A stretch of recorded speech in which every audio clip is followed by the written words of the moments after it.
All right. Good morning, everybody. This is Julie Kratz. I'll be your host and facilitator for the dialogue today. Today's conversation is on virtual learning. Is it the new norm? So, this is very much a rhetorical question. I wish I could tell you if this was true or not. For the foreseeable future, I think it's safe to say for the balance of 2020, most people will be supporting learning virtually. So it's definitely something that is a trend that will continue, but for how long will this trend continue?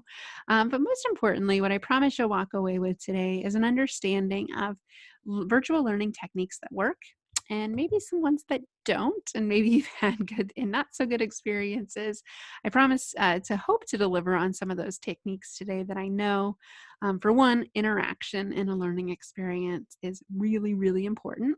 So I do want to hear from you. Get on that chat and the polling exercises. Those are your primary ways to share, connect, ask questions, share stories, share tidbits, links, everything. Please consider this a positive peer group of which we can learn from each other. And sharing your perspectives on this. What are your thoughts? What are you seeing in your workplace? So, a bit about me. If I haven't met you yet, my name's Julie Kratz. I'm an inclusive leadership trainer and speaker and author.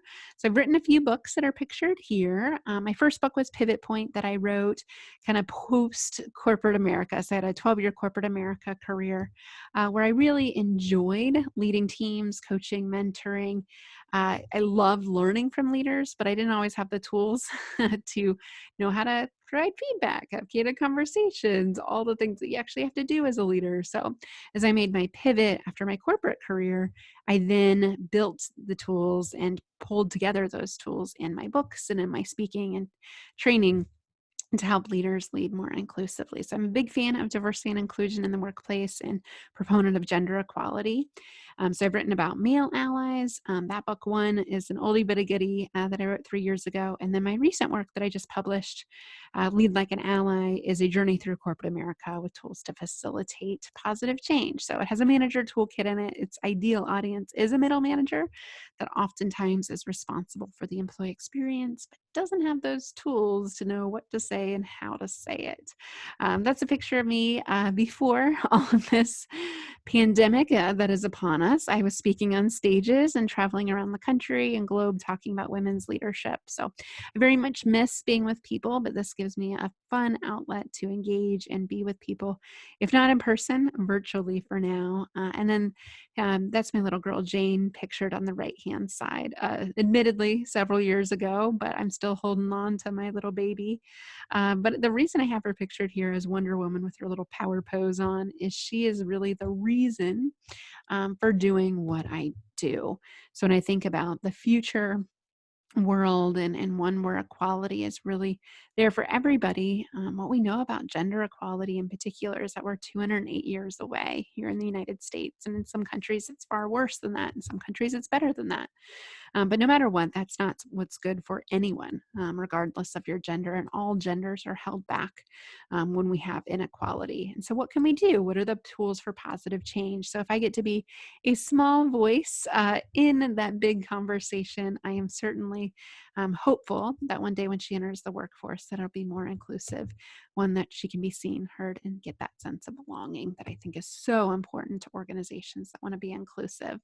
So that's a bit about me and why I do what I do. And what I hope for you to learn today is first about the benefits, kind of this new norm. Not using the language new normal because I don't know if there ever was a normal, but returning to normal, I don't think we're ever going back to February 2020.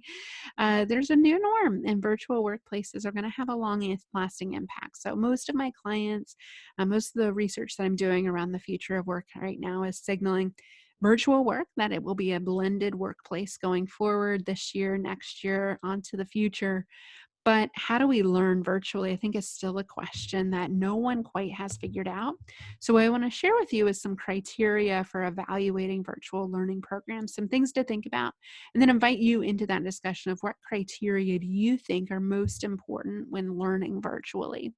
I'm going to share some curriculum ideas with you, things that I see most often, needs I see most often from organizations, again, as an inclusive leadership speaker and trainer, But everyday foundational things, how to build out career plans, how to lead inclusively, how to get your swagger back, like how to get passionate about work again. Most of my clients right now are telling me motivation is the biggest problem they're having in the workplace. So if that's you, good news, you're not alone. Bad news is this is a real struggle, I think, for humanity right now. So I'm going to give you some ideas on how to kind of pivot forward positively and some things to consider from a curriculum perspective if that's a challenge at your organization, like many of my clients are experiencing. And then we'll leave with commitment. So be thinking about the content that you're experiencing. Again, we're going to have some polling and some chat, but we will end on a positive. One thing you will walk away with. And those that set goals, those that write things down, are far more successful. So we're going to practice that today. The things that you want to take away from this conversation. Because I'm a big fan of 1 hour of your life has to have some sort of positive impact, even if it's only one thing. So my goal is that you walk away with tools for that one thing. So I am going to go ahead and close down the room to make sure we've got a good psychologically safe and secure place to have a great conversation. So it is now locked. Anyone that misses the meeting will be getting the recording, so no worries. If you join late, you'll get the full recording as well.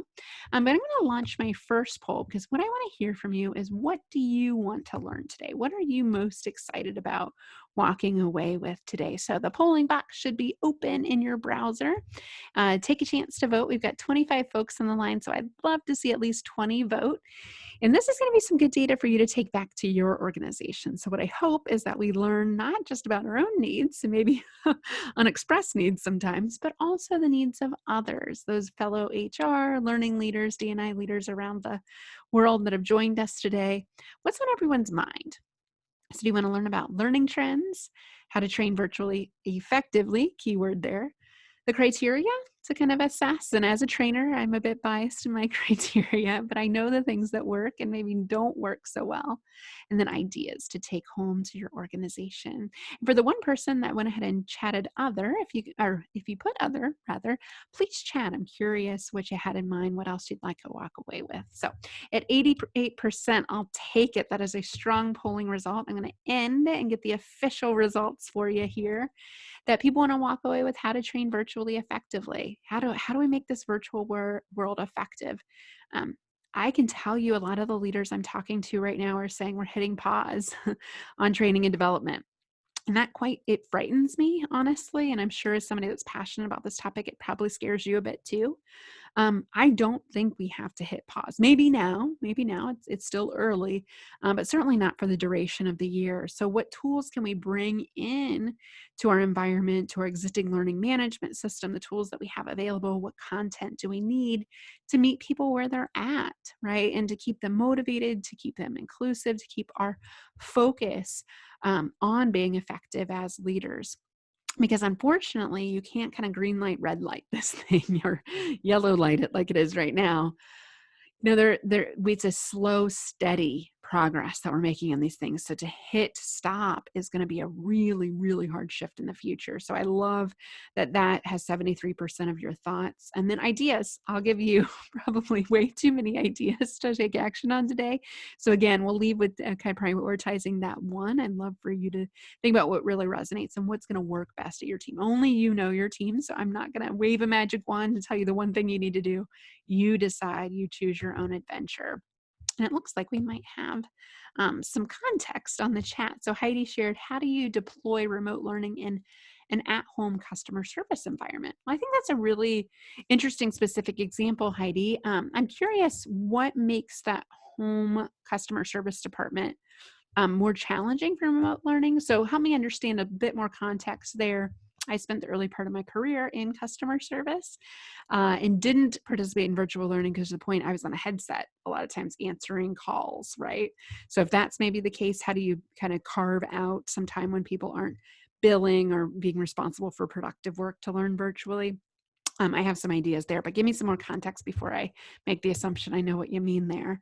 So the first kind of key piece of the conversation today is going to be benefits. So Is any of this, what are the benefits of virtual learning? So if this is your scenario, if any of these statements resonate with you, you are not alone, okay? So I had an employee in tech recently share with me, I have some good days and some bad days. I wonder the impact my work's having on the world right now.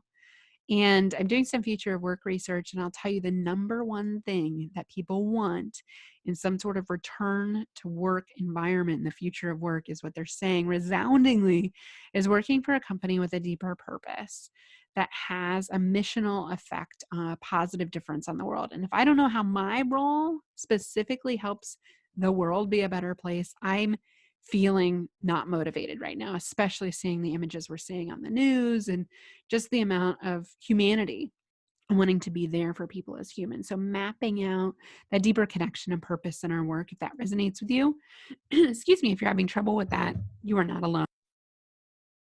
And then I had an HR leader recently shared with me, I'm having a lot of hard conversations right now. There's so much uncertainty about the future.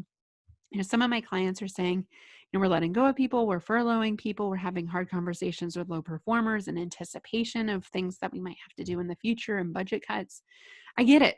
That's the world we're in right now. And I'm not saying, again, that goes away, that we don't go back to a new norm where it's, again, February 2020. But I do think there's some tools that we can leverage to create a positive work environment, even if it's mostly virtual, at least for the foreseeable future. And then a diversity program director again shared with me recently, I know this work's important, yet people look at me like I have three heads when I talk about this right now. So again, if you're in the D&I space, oh, it's always been lonely, but it feels like it got lonelier recently. We're like, yeah, that's important, but of course we can't talk about that right now. And me, I don't know about you, but I'm deeply confused by that statement of like, why? I can't, if it's important, why aren't we talking about it? Oh, okay, because business continuity, scenario planning, whatever organizational buzzwords you have around this, that's the only thing that's important right now. But I would question that. Is that the only thing, or can we make room and space for this too? It doesn't have to be additive, it can be threaded. And so intentional virtual learning can kind of meet people where they're at. And it doesn't have to feel like another thing that people have to do. So the infamous big question that maybe drew you to joining this webinar today is virtual learning the new norm? I don't know, but I want to hear from you. So go ahead and put in the chat. What are your responses to this term? If someone were to ask you, if I'm asking you right now, is virtual learning the new norm? Do you see this as the new normal around learning that people will want to learn virtually? Rest of 2020, let's go ahead and say into 2021 and 2022.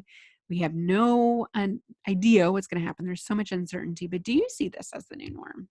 Curious in your vantage point. Yes, JJ says. Okay, we got one yes. Veronica, some of us have no other choice to pivot towards this method. I hear you, Veronica. A little resistance there. I gotcha. Roger, to some extent. Okay, I hear you, Roger. Colby, I think that as long as budget are impacted, we'll have to rely on virtual learning in order to meet bottom lines. Yeah, I think with budget constraints, this is a viable means to sustain training. Patty had, it's already been a part of our overall training program, but now has a bigger part. Okay, cool. So you already set up for success before. Heidi, it was in the process before, but now be rolled out more broadly. I hear you, Heidi. Yep. So it was there, but it's getting bigger. Todd says, yes, exclamation point with enthusiasm. Such a polarizing topic, isn't it?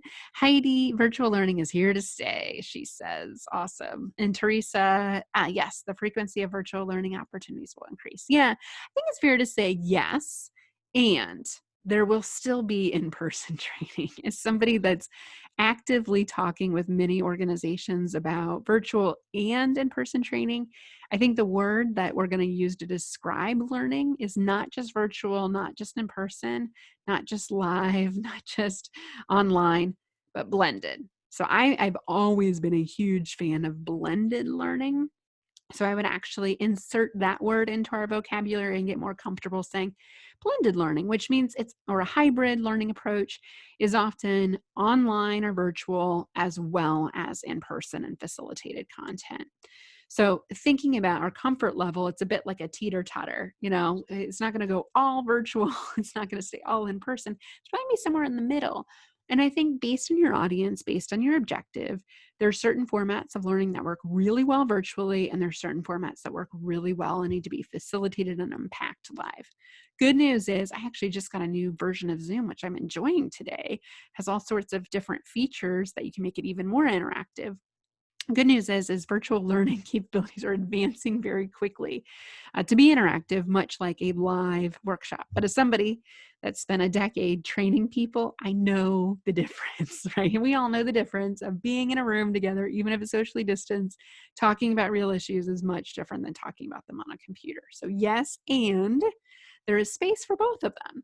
And I suspect as we settle in to the increased acceptance around virtual work and then virtual learning, and we see this pattern continue for at least the next 6 to 18 months is what most people are telling me, maybe a little bit longer depending on your industry, is are we an acceptance around it? And as the technology increases, it'll grow, right? That access to it. But still we will need in-person training. So good news, bad news on that one. That's my point of view. By no means perfect, but what I'm seeing and what I'm feeling from my clients.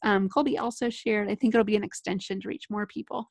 Yeah, there's such a positive. You can reach so many more people at such a lower price point, Colby. I love that. Heidi said, oh, she shared more context on her previous question. Thank you. More context around work at home, virtual training for customer service, things we're talking about. How to transition curriculum traditionally delivered in a brick and mortar. Oh, I gotcha. And how to deploy globally across thousands of people and how to train trainers to effectively train virtually, just to name a few. Sounds like you have your hands full. I train the trainer on trainers that like live training. Yeah, I've been through that rodeo before. That is challenging. I will say that's a mindset shift to get people to understand just because we're not live, just because we can't I would argue can role play. Actually, if role play was a heavy part of that, which I imagine, scenarios, you can't unpack those with breakout groups and things virtually. Instead, again, totally different. Retail, we're so used to being face to face and having that luxury of space.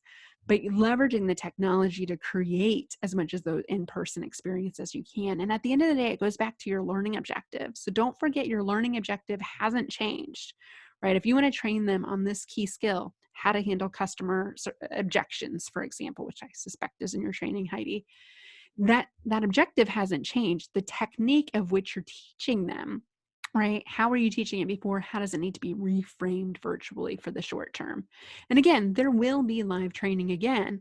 This is not forever, but what can you leverage now in that virtual environment? I love case studies. I love giving people a scenario and having them go into breakout groups online and discuss it. I participated in those myself and led those myself, and they're highly impactful in a virtual environment. So just food for thought there. We could probably talk forever, and I invite you to connect with me one-on-one to talk more about that.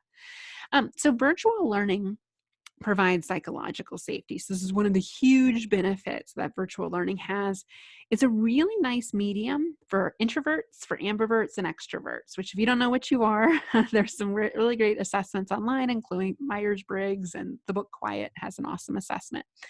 But knowing your audience, especially people that are more introverted, they love the world a little bit more now than us extroverts, as somebody that's extroverted. But I will say the reason why at the root of it is in a virtual learning environment, we can be who we need to be, right? I can turn my video on or not, I can mute or not, I can chat or not. I have so many more choices than being thrown into a room of people and being forced to do things. So at that same time, you can leverage a virtual learning environment for what I love, comfort with discomfort. So it gives people space. And when you give people space to digest information privately and then share publicly, and again, this blended approach, if it's not just private, but also public, when you can go back and forth, oh my gosh, people are just so refreshed to be able to take that information, digest it, process it, and then interact with it. Okay. And that's what virtual learning does a nice job of, disseminating information. So I would reframe my virtual learning to do more teaching, to do more information sharing, and then have the interactive, right? If you have in person or have interaction in the virtual learning for now, in the new norm, I would make sure that was applying the learning. Okay. So always having some teach, some internalization, some reflection on it, and then some doing with the content. And virtual is really good at kind of those first two. The actionable piece we're getting better at. Privacy. I love workbook exercises that can be completed independently. Great thing about virtual learning, you can have people do thought exercises before, come prepared to share. You can do exercises in session, like I'm doing with you with polling and chat. And then you can do things afterwards too. Think about A, B, and C from that virtual learning and come prepared to discuss this with me. So I love the privacy and the pace moderation rather that virtual learning provides. It's a brave place. Discussion forums to ask questions, a one-on-one with the facilitator, much like Heidi asked me. You can still do those things just like you could in a classroom. So I think sometimes we think like, oh, that's lost. Like I actually think the bravery of sharing online in a chat, where everyone can see, I think that's even more brave. So you can really create some bravery and some courage in these settings. If you provide, you have to make sure you're ensuring that psychological safety. I mentioned before time to process. If you think about how you make decisions and how your team makes decisions, do you like time to think about it before just jumping in and responding? A lot of people do. 50% of the population wants time to think before they share. So live learning was like, the loudest voice is being heard. This is somewhat tempered in a virtual learning environment where everybody's learning at the same pace, has time to reflect and share at certain points. So levels the playing field a little bit. Introversion, some people don't like being in big groups again and prefer that one-on-one. So I mentioned that before. It does favor some introversion, and it kind of, again, levels things out a little bit for the introverts and extroverts so that we can all be heard. Now, with that said, you probably have people dominating your Zoom meetings. You got to make sure they're inclusive. One great rule of thumb on this is to make sure everybody shares before going back and opening up for that same person to share. A lot of times, same as I would in a classroom, like, thanks so much for your perspective. Can we make sure other people share before you share again? Right? Honoring some ground rules, setting some ground rules up front for participation. Everyone comes, I expect everyone to participate on ABC question, for example. And then connection. I've seen deep connections formed with content through reinforcement and repetition.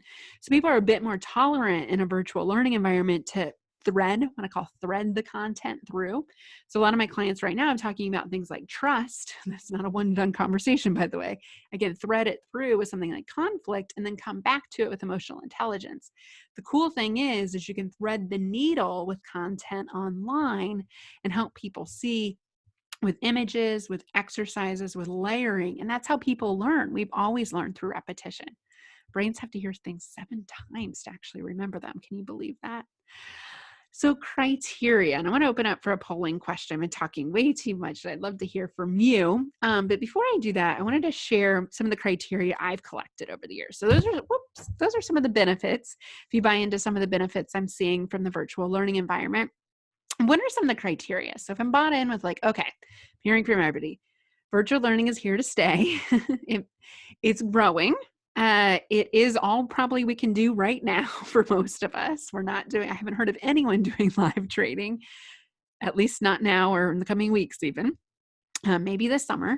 But most of my clients are saying, 2021 before we do anything like that. So if we kind of all agree, the next 6 months to a year are probably going to be done virtually, how do I maximize it, right? If I can't do in person or if in person is very limited, I think it's fair to say, how do I make sure I get the most ROI out of my virtual learning dollars? Well, first and foremost, virtual learning, at least for me and how I price my virtual learning, is about 1/3 of the cost of a live session because I don't have to get an airplane, right? I don't have to travel, stay somewhere in a hotel, prepare to be on stage, follow up with being on stage, doing all the logistical items that showing up for a Zoom call.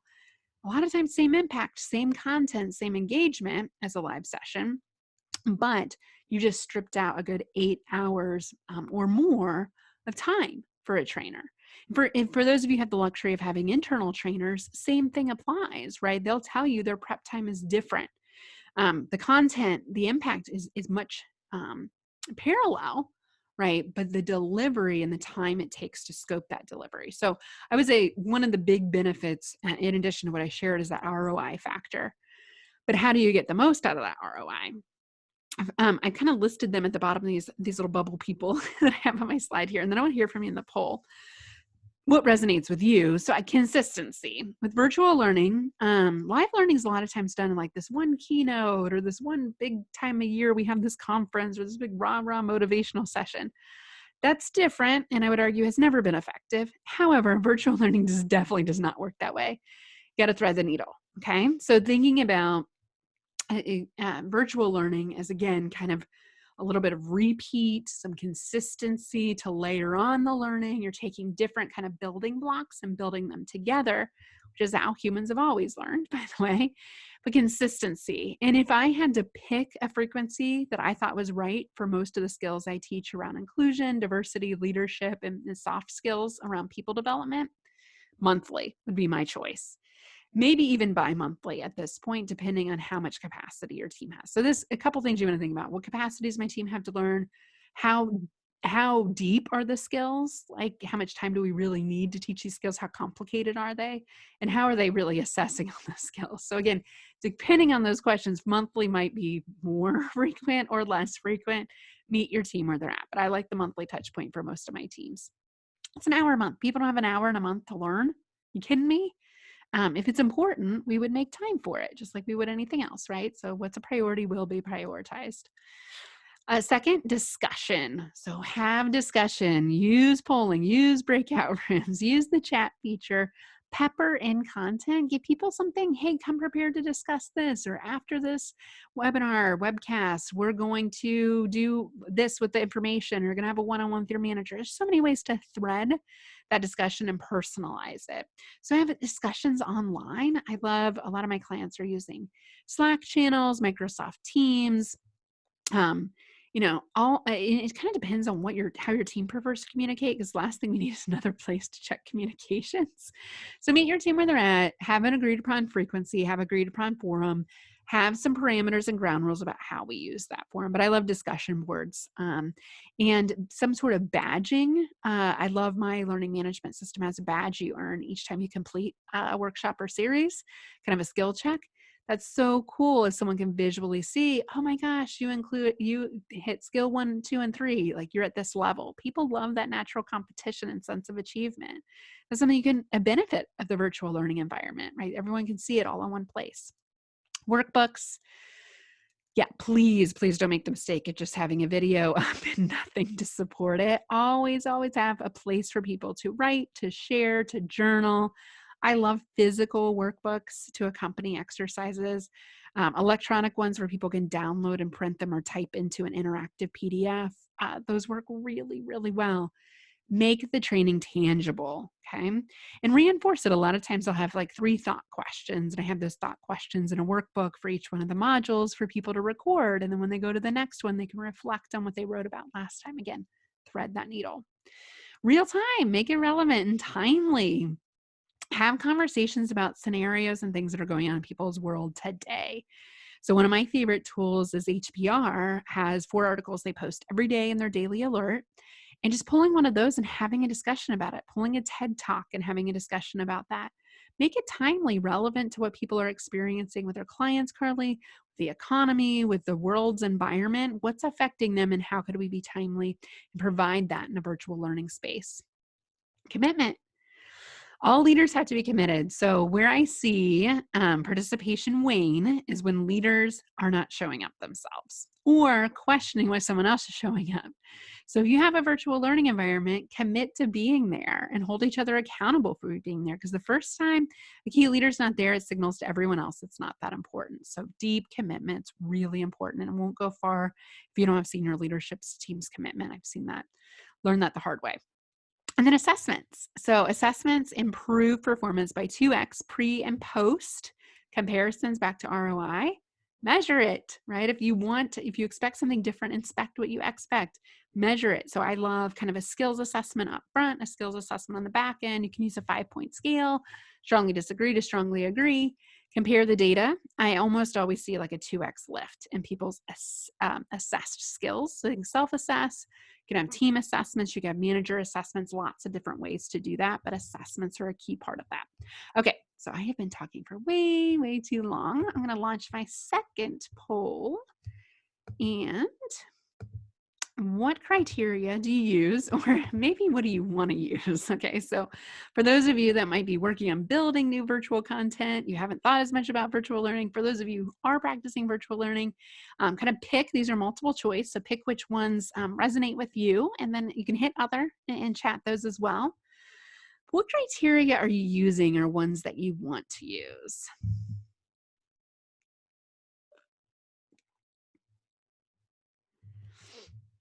So I had some thoughts on timing or consistency. That probably should have been titled better there.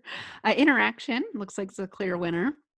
Actionable tools, so those workbooks, places to share, discussion groups, assessments. Yes, the pre and post assessment. I am a huge fan of that. And commitment. Having that senior leadership team commitments. 82% of vote yes. They haven't lost anybody. Awesome. So I'm going to wrap up the poll. That's a great strong response. So if you can see the results now, interaction is at 84%. Yes, yes, yes, yes. And, I was kind of scared to use things like polling exercises before. And I will say, this is something that I've just used now for 3 or 4 weeks. And see, I'm quite the whiz at it. But you can actually better yet, have a moderator, someone to help you with that. That's something I'm working on in my business. So you don't have to do all things yourself. And the breakout group function, I'm leveraging a lot in my more intensive workshops, like my Pivot Forward Positively workshop that I'm launching next month. We'll have breakout groups. I just participated in one myself, and it was really fun to talk with like 2 or 3 people candidly, more so than you can in a large group or have the airtime to do. So interaction can be done with so many different tools. Actionable tools was next, followed by assessment. So I love that. So hopefully these are giving you some good idea of criteria to include or criteria to evaluate if you're looking for some learning providers and starting to think about virtual content. So virtual learning, I truly believe this. So about 100% of the employee experience is tied up in that middle manager. I'm overestimating a little bit, but I will say from everything from recruiting to hiring to performance decisions to pay increases to promotions to separation, managers are making those decisions every day. Managers have a lot buying for their time. So their idea of going to a half-day workshop or their 3-day seminar, I've never seen their face light up with that invitation. Now, once they're there, of course, they're engaged and they're excited and they're happy they went.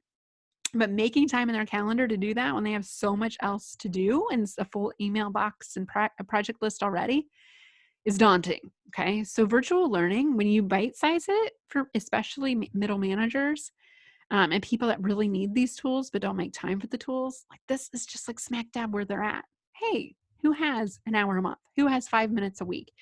The great thing with virtual learning is you can bite size it too. So that's another benefit is you can make it as short as micro learning, 2 to 5 minute videos with interactive exercises, all the way to something like you're seeing today that might be like an hour live session a month. Okay. So you can meet them where they're at.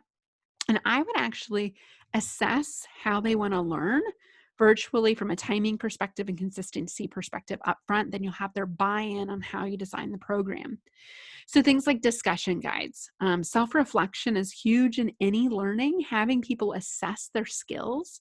So if you're teaching coaching skills, for example, I would have, 10 questions that assess how well do you listen to learn, for example, how often do you stay curious, and have people bubble in and share their responses before they come to the coaching session. So then that can really help facilitate healthy conversations about sensitive topics. Activities, like how can people take action on it? And some of the most common activities I like, again, are scenarios or people bringing their own scenarios. Those can be very fun. Interaction, like role play, you can still do virtually. So you have a client that says, this, what do you do? Type of scenario. And those can be really fun to act out live. Ask for volunteers ahead of time and kind of act it out or interview each other. Videos. So 5-minute videos fit in on active calendars, start or end of activities, day activities. So I have a series, Lead Like an Ally, 5 minutes a week, right? Can you spare 5 minutes? And it's a great thing to frame your day, start your day, end your day. I do inspirational video series myself. I partake in them. My day is always better when I make time to do those things. And you can leverage stuff that's already out there. Virtual learning does not have to be your own content or content off the shelf. You can leverage podcasts, TED Talks, videos that are already available for free on YouTube. Share the link and say, come prepared to talk about this in our next Zoom call.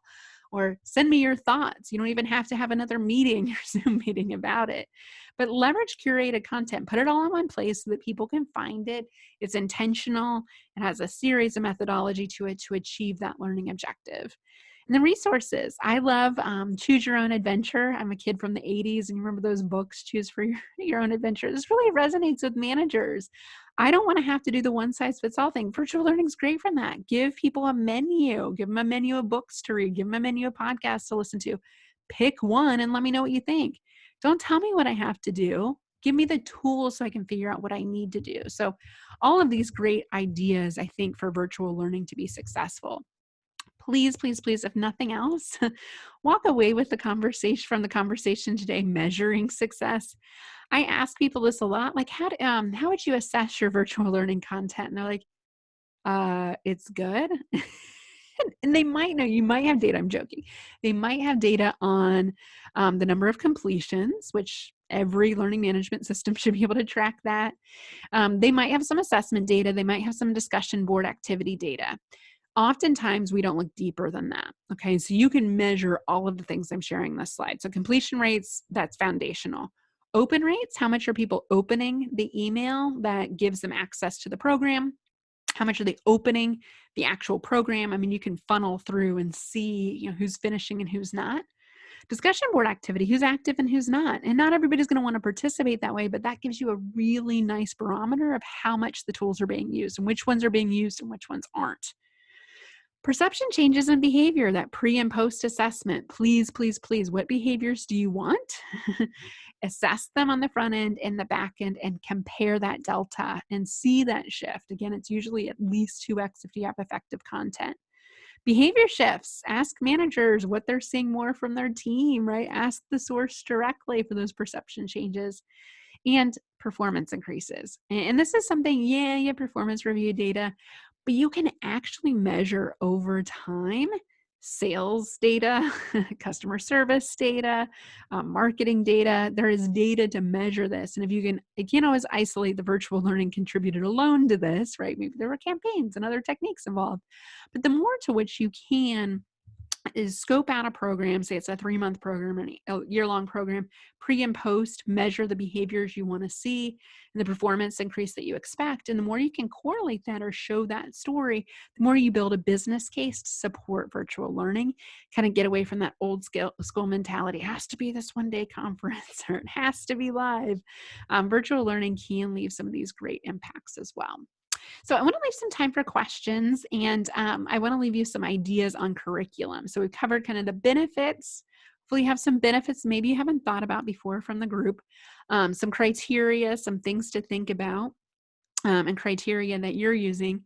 Now I want you to think about curriculum ideas. And this is where I really love to invite you into the conversation, because these are the 12 things that are near and dear to my heart that I've discovered in the 6 years of having my own training and speaking business, that I really think if you think about inclusive leadership, so anything to do with people development, which I know most of you are here from an HR, learning and development, D&I space, these are the things that I see as gaps inside organizations. So I'm going to have you kind of think about where you're at in your organization on my next polling exercise. But before I do that, a little bit of context. So for my book, Lead Like an Ally, I did a lot of research on kind of middle managers. And what I found is kind of this murky middle. The C-suite's saying this, D&I is saying this, HR is saying this, front lines are saying this, and then the manager's like stuck in the middle, like, where do I go? Right? Sound familiar? Many of you are in that position on a daily basis. Again, here are the tools that they need. We have to be self-aware. Before we can change any behavior about ourselves, we have to know what we have to change. We have to know who we are and who we are not. So think about your organization. How self-aware are the leaders and managers about who they are and who they are not? So that's one. Self-management. How do you manage your behavior? How would you assess empathy skills, vulnerability skills, emotional intelligence, especially right now? All of that has been quite heightened, hasn't it? Comfort with discomfort. How much do we engage in difficult conversations and get uncomfortable? Or how much do we fear that? How much do we know our roles? How much are we extending ally networks? When I say ally, I mean mentoring, sponsoring, advocating for people that are different than you. How much do you see people advocating and coaching people different than themselves? And not just physically different, not just visibly different, but from different backgrounds, from different industries, from different geographies, different dimensions of diversity. Belonging, how would you assess? Like, how do you feel like you belong at your organization? Or do you feel like other leaders feel a sense of deeper belonging and feel seen, heard, and belong in their work environment? Candid conversations, how much do we say what we want to say versus maybe sugarcoat things and frame it differently and hide it and avoid it? Yeah, how candid are we? Diversity stories. I'm a huge fan of sharing your story and being a full human at work. And we have to know each other and know each other's stories. There's nothing more human than sharing our stories and our backgrounds. How much do I know the people that I work with? I've heard so many stories recently of how much Zoom calls have opened that up for some strange reason. What a great opportunity to propel forward. Unconscious bias, most organizations have done a 101, maybe a crash course in this. This is definitely not a one and done training. So it has to be consistent. How much are we talking about our biases and managing our biases? And then things deeper dives in diversity dimensions that I hear most often are gender bias, racial privilege, LGBTQ challenges in the workplace, and then building sustainable systems. So those are the 12 attributes I'd have you consider, kind of assess your team on. So if you had to kind of think, what attributes resonate with you the most on your team? If you were to think about where your team could benefit from some development and think about where you would want to build some curriculum, if you were able to think about virtual content, things around inclusive leadership, people development skills, just helping people be better humans at work. I think this goes for any role, but certainly anybody in a management position for sure. Ooh, belonging's already off the charts. Oh, interesting. Okay, keep the votes coming. I want to stay strong at our 80%. This is really good data. And I think if nothing else from this webinar, you can walk away with some really impactful data to take back to your organization. Here's what some other thought leaders are saying around people development, virtual learning, and how they're prioritizing these skills and these attributes in the workplace. So 77, oh, we're so close to the 80% that we've been hitting. Come on, one more vote. So I'll close it out in just a couple seconds. One last vote. Okay. All right. And the winner is belonging. So 50% of you said belonging really resonates with you. And that was like kind of a comfort with discomfort was somewhat a close second. So 7 of you voted for that one. And then candid conversations with those two kind of go hand in hand, right? How can we be uncomfortable and candid at the same time? And unconscious bias. Yeah, so that's really resonating. That's so interesting. I did a poll last week with a group similar to this, and the results were very different. So belonging, though, isn't it funny how that's resonating so much right now, feeling a sense of belonging in our work? At the very same time, we're cutting back on belonging initiatives and training. I think if nothing else, like this is a really, really great spotlight on the human needs and being human at work now more than ever. And yes, we have to keep business going and running and producing revenue. That's still important. And belonging is important, right? And providing some content, providing some experiences for people to feel a deeper sense of belonging in their work. Like, what an opportunity we have now more than ever while people are listening and while they want that, because I'm hearing that loud and clear in a lot of my work right now. So excellent. I'd also, in the interest of time now, I'm not going to go through all 20 questions here, but if you're curious, I have a free assessment online. Do check it out, nextpivotpoint.com/assessment. If you're not sure where to start and build your virtual learning content, the answers to these questions will be very telling, and not just on those 12 attributes, but how are you defining these things? How much do people feel a sense of belonging? How much are we talking about biases and developing people in our organization? And, asking these questions, feel free to share with your team. There's a lot of fear, I think, sometimes in people sharing these things. If you ask this, like opening a can of worms. And I share, like, what the greater risk is not asking, because people are saying these things but not vocalizing them, which often means it's leading probably to some negative passive aggressive behavior, or even worse, losing them, or adverse behavior that's going to hold other people back too. So asking is a lot safer than not asking. And I invite you to take that assessment. Some other content ideas that I have for you, think about these curriculums that I've built for my clients are: people don't know what they don't know. First-time managers, emerging leaders that are ready to be leaders, are high potential employees that we see as our future. I got to help them understand that it's not about them anymore, that it's about leading a team. And leading a team means building trust with other people and trusting other people to do their work and not doing it for them. Sound familiar? Micromanagement. So combating a bit of that behavior, helping people understand how to influence people, not just tell people what to do, not just bark orders, not just text them 1,000 times to get them to do what you want, but actually influencing them. And how do you influence people and get people, again, to feel that sense of belonging in their workplace and on the team?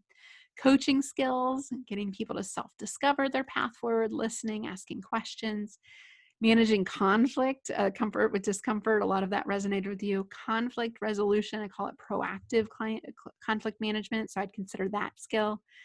Emotional intelligence is emerging as a huge need in the future of work because we're under a lot of conditions that signal our amygdala, our fear center of our brain right now, which leads to some strange behavior that you might have witnessed from your teams. Under stress, our emotional intelligence goes down. And so how do we strengthen our emotional intelligence, especially during trying times? So that to me is like a no-brainer topic to bring to your team virtually. And I have there's so much great content out there, honestly. Manage your time, prioritization. I'm hearing just with a caregiving for others amount, I saw a study today that said our workload is up 40%. So that's not just your work, but your other work that has to be done. If you get to play school teacher as well, for example, or have people on your team that are doing that or taking care of elders. There's so much managing for our time. How do we reshuffle the deck and reprioritize and get more done with our time in the virtual world? Inclusive leadership. These are some bullet points I would build into a curriculum if you want to have more inclusive leaders. Talking about what an ally is and why allies matter. So again, I define allies as being there for somebody that's different than you. Understanding how white men can participate in the conversation, for example, since most of them represent most leaders inside organizations just by default and demographics. How to be vulnerable and empathetic now more than ever. How to have candid conversations, real conversations where people feel trusted and feel heard. Unconscious bias, y'all said, was another priority on the poll. Gender bias, specifically how to be an ally as a man for a woman. We're seeing all sorts of interesting things come out of data with coronavirus about women not feeling like they can do everything, balancing the workloads. We're also seeing women not be heard as much in inclusive meetings. We're also seeing people assume that men are providers and women are caretakers. So that affects promotions and how we place people on virtual teams. So lots of behaviors that are unfortunate that are actually magnified right now that we could course correct and stay ahead of. LGBTQ, next month's Pride Month. What a great opportunity to talk about that and continue to stay focused on that. Race and privilege, as someone that strives to be a white ally, this is something near and dear to my heart. Disabilities content. And actually what we're seeing with coronavirus is disabilities access to virtual work actually makes it a little bit easier to get a more diverse abilities workforce. However, how do you make sure that our virtual workplaces have accommodations where everyone can feel equally seen, heard, and belong? So it raises some challenges. Women's leadership, I think, is now a great time to build out that winning career game plan. So I'm a big fan of self-awareness through DISC assessments is how I frame that. If you want more content on that, I'm happy to share. Confidence, again, emotional intelligence, building that plan. Engaging allies and leading with influence is kind of my 6-week recipe for that one. And all this content's available online, so you can check out the page for more information. And then last but not least, and this is probably the thing I'm most excited about because I have been keeping my ear to the ground on what leaders need and what organizations need right now. And what they're telling me is like, inclusive leadership, great. Empathy skills, great, Julie. But right now, I just want to be motivated and happy at work. And I need a Zoom timeout. I need a mental vacation. I need to reset. So that is exactly what I built. It's a 3-part series that, yes, I'm sorry, is on Zoom, but we will leverage breakouts and polling exercises, much like today, even more interactive, to reset your goals for the year and actually feel good about it. So I just completed an exercise where I took my vision board and just threw it away. And I rebuilt it and reset it. And I felt so much better. So I'll lead us through an exercise to build up that vision and reset your goals for the year. Because most people are being told, just throw them away. Well, what the heck are we going to focus on? There's still half the year left. But then you got to reprioritize what's important. And so a lot of people are continuing to go through the motions of what was important before, but is it still important? I was managing my calendar like I was still working in a non-virtual world. Why was I doing that to myself? So I've restructured my calendar, for example, to reprioritize what's important according to that reset vision, and then remotivate and recharge and think about what really drives our energy forward. So you'll get a special invite to that with a discount code for contributing to this. So I'm really excited about that one. I'd love to have you there. So last polling question is what you took away from today. Before we do that, commitments. So make that hour count in our closing minutes. Go ahead and jump on the chat. What is one idea that I shared with you today that you can take action on? What's something you can do? So I'd love to hear from you in the chat.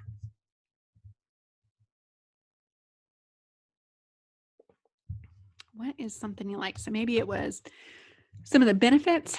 If you're getting some resistance in the organization to stop doing training at all, or maybe the budget's been cut, I will tell you there are creative solutions to those problems. If you want to keep the pedal on the gas with development, virtual courses, at least from my library, are as low as $750 for a course that you can take and plug into your LMS seamlessly.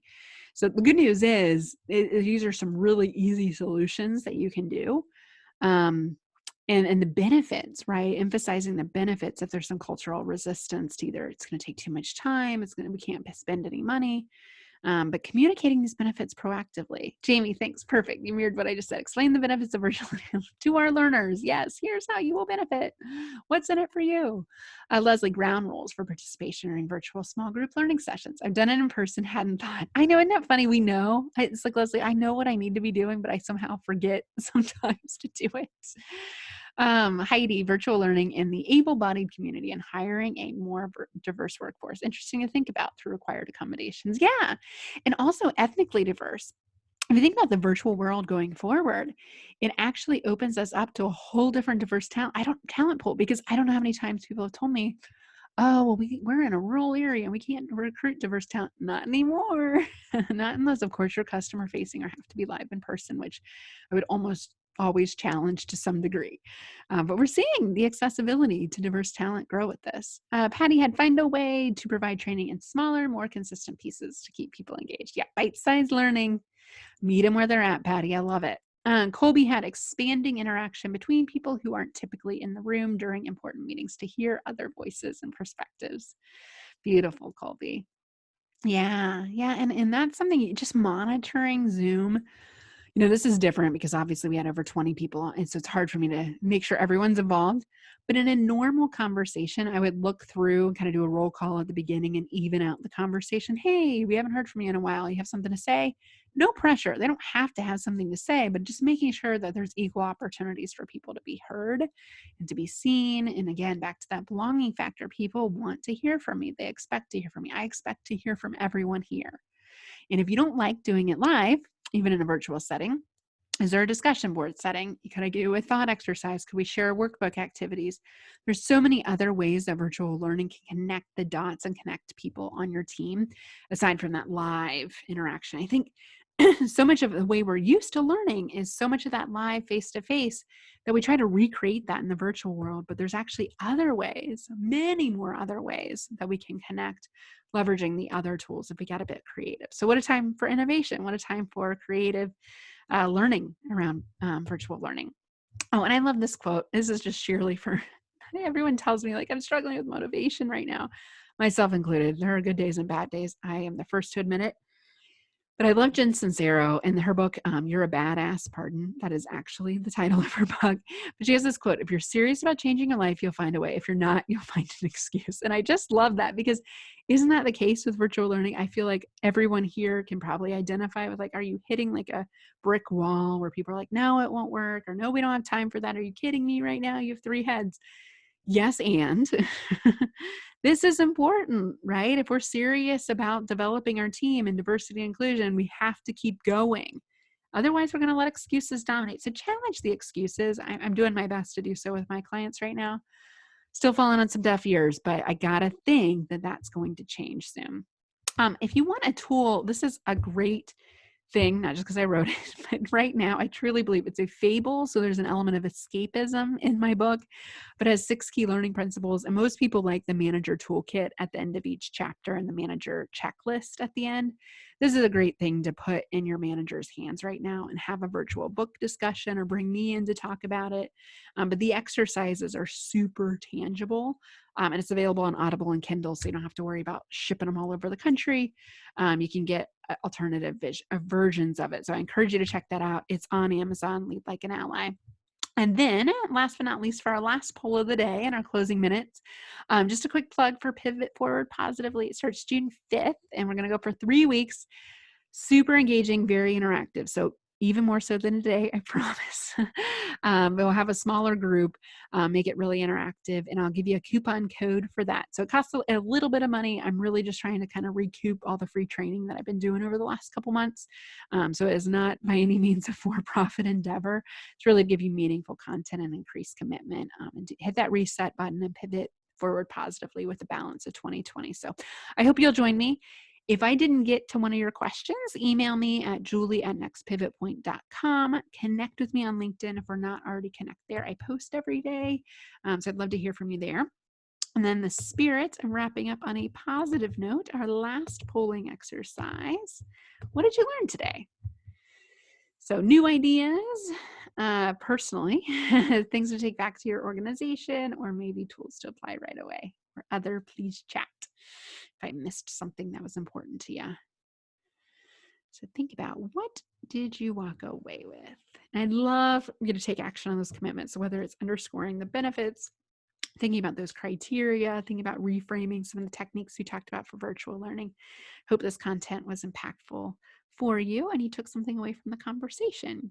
So I'm going to wrap up. It looks like we got 70%. So I'll take it. We got a clean tie between new ideas to take action on personally and ideas to take back to your organization. So a little bit of a balance, things I can do for me, but also things I can do for my organization. So I thank you for your time today.